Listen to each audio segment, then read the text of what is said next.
know what they've done to the Arabs through riba,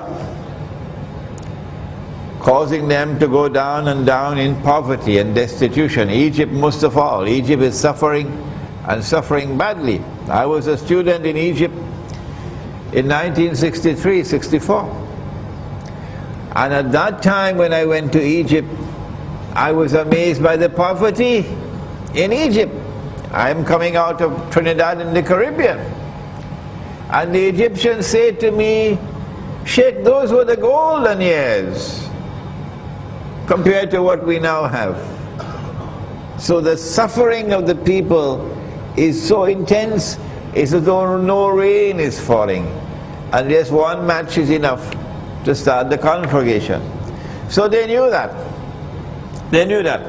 And they were waiting for the match. It happened in Tunisia with a young man who, So to say that everything is pre-planned, no. It is pre-arranged in the sense that you prepared the conditions with no rain falling. Okay? Is this beneficial for Israel? Yes, it is. Why? Because elections are going to take place in Egypt in a few months' time. The Islamic movement is going to win. We know that already.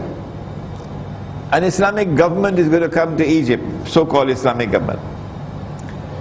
What's the first challenge it will face? Gaza. These are your brothers in Gaza. You have to reach out to help them.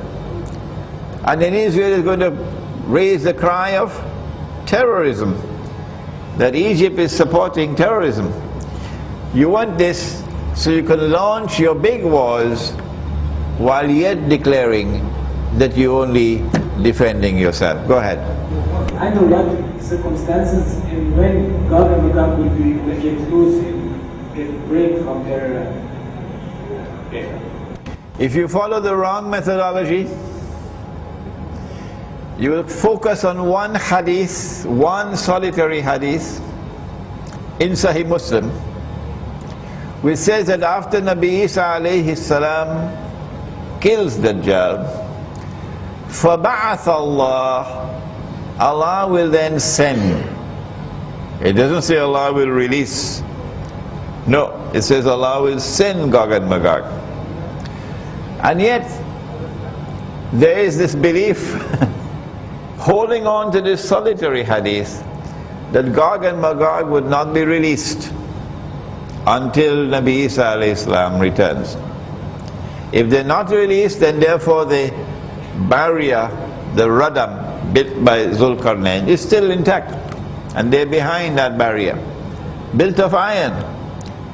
Well, I say, why don't you go and search for it? Nobody has seen it in 1400 years.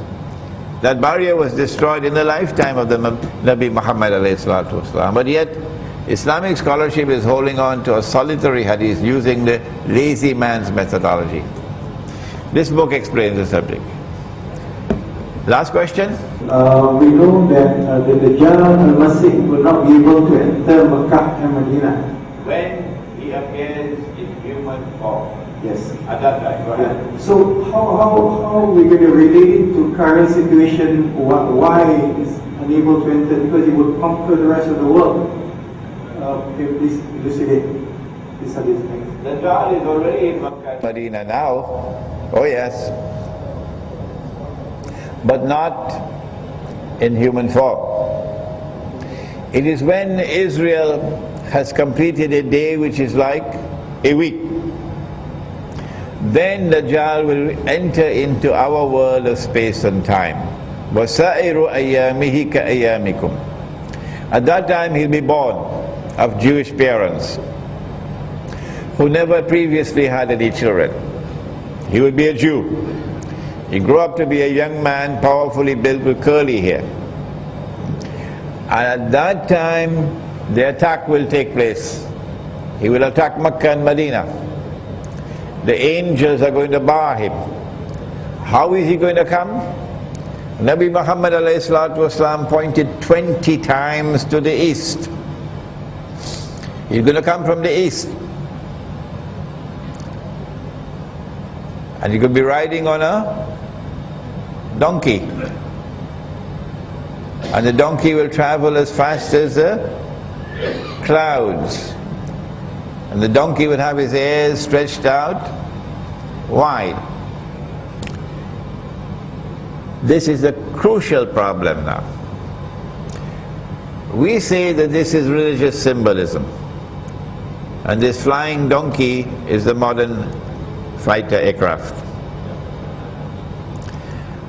But they, the Salafi, say, no, no one has the authority to interpret anything of religious symbolism after Nabi Muhammad alayhi salatu wasalam. And so they're waiting for the flying donkey. Okay? And so when Dajjal is in human form, at that time he cannot enter Makkah and Medina. But at this time, before he enters into our world of space and time, he said to Tamim al-Dari, the hadith is in Sahih Muslim, that when I'm released, because he's still in chains, this book will explain it to you, I will enter every town and every city. Every town and every city means including KL. But notice he didn't mention Kampung. He didn't mention Kampung. And so we say that there is safety for us, for our faith, for preservation of faith, safety in getting out of the cities and moving to the remote countryside. Number two, the army which is going to liberate the Holy Land is not going to come out of KL. No. That army will comprise of people who have no fear of death. I read a work, I'm reading a work about the Islamic resistance in Mindanao. How many centuries they fought? And they defeated Spain in Mindanao.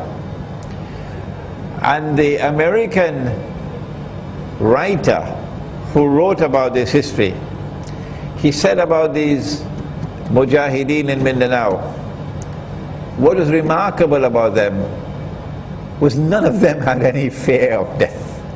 None. You can't produce that kind of people today. Men with backbones made of steel, who fear none but Allah, and who are not afraid of death. You can't produce that today in the modern city. You got to go back to Kampung, go back to the remote countryside, and build a life which is free from the attacks of Dajjal. And these are the people who will liberate the Holy Land. ربنا تقبل منا إنك أنت السميع العليم وتب علينا يا مولانا إنك أنت التواب الرحيم برحمتك يا أرحم